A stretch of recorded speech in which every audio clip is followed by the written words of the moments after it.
Hello, and thank you for joining me in my kitchen today. My name is Jamie, and I'm a nutrition outreach instructor with the WVU Extension Family Nutrition Program.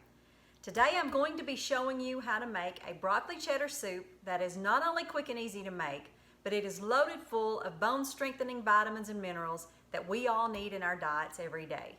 So let's wash our hands, let's gather our ingredients, and let's get to cooking. The ingredients that we're going to need for this recipe include 2 teaspoons of olive oil, a half a cup of onion finely chopped, 1 16-ounce frozen chopped broccoli, a 29-ounce can of low-sodium fat-free chicken broth, 4 ounces of reduced fat processed cheese, a half a cup of skim milk, a half a teaspoon of garlic powder, a half a cup of water, and a 1/4 of a cup of cornstarch. I will be substituting some of these ingredients, and I'm going to show you how to do that. So we're going to start by setting our stove to about a medium heat, and we're going to add in 2 teaspoons of olive oil.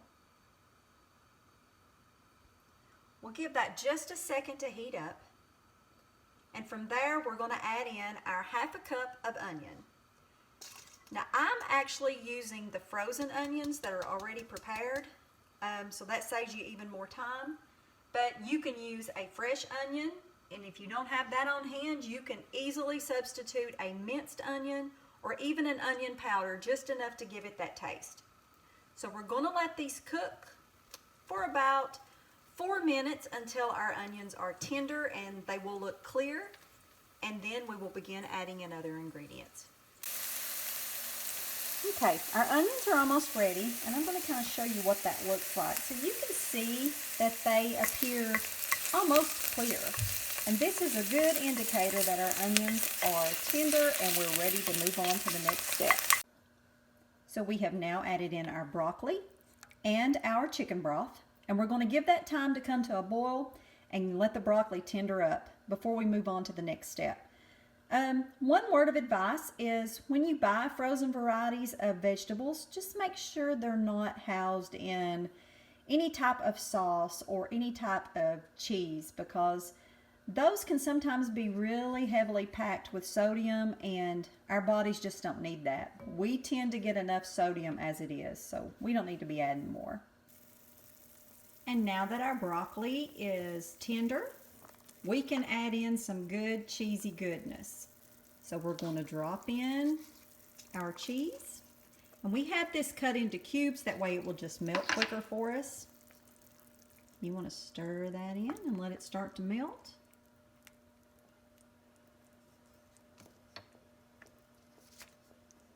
And it won't take very long, so you can just kind of stir this a little bit so it doesn't stick.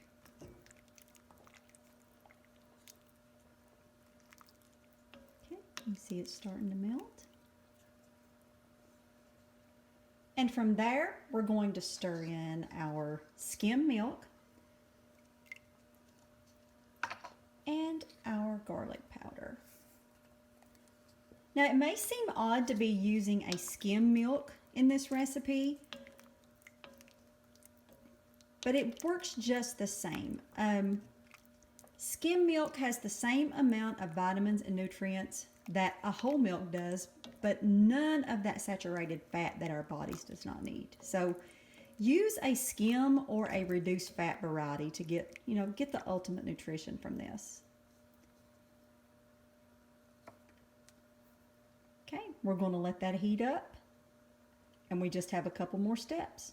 So as our soup continues to heat up, I want to share one quick tip with you regarding the very last ingredient of our recipe, and that is cornstarch. Cornstarch is added into soups and gravies to give it that thick, creamy consistency. But if you don't have cornstarch on hand, you can easily substitute it with a flour, which is what I'm going to do today. I'm going to be using all-purpose flour in place of the cornstarch that our recipe calls for. But a word of advice is, whatever the amount of cornstarch that is called for, you want to double that amount in flour. So rather than using a 1/4 of a cup of cornstarch today in our recipe, I will be using a half a cup of all-purpose flour. So before adding in cornstarch or flour, whichever one you may be using, you want to add it to your water before adding it to the actual pot of your soup. And you want to whisk this just to make it smooth. That way it don't clump for you. And if you don't have a whisk, just use a fork. It will thicken up just as well. So once we have our flour dissolved in our water and it is smooth, we will then add that into our soup. We will stir that up, allow it to thicken, and then we are good to go. And there is our broccoli cheddar soup, packed full of vitamins and minerals and quick and easy to make. You could pair that with a salad or a side of multigrain bread, and dinner is served. So I hope you enjoy this soup as much as I do. And remember, the beautiful thing about a recipe is that you take a base and you make it your own. So don't be afraid to experiment with different vegetables, different seasonings, and different cheeses as you prepare this for your family. Thank you again for stopping by, and please check out other videos uploaded by our fabulous Family Nutrition Program team. I'll see you next time.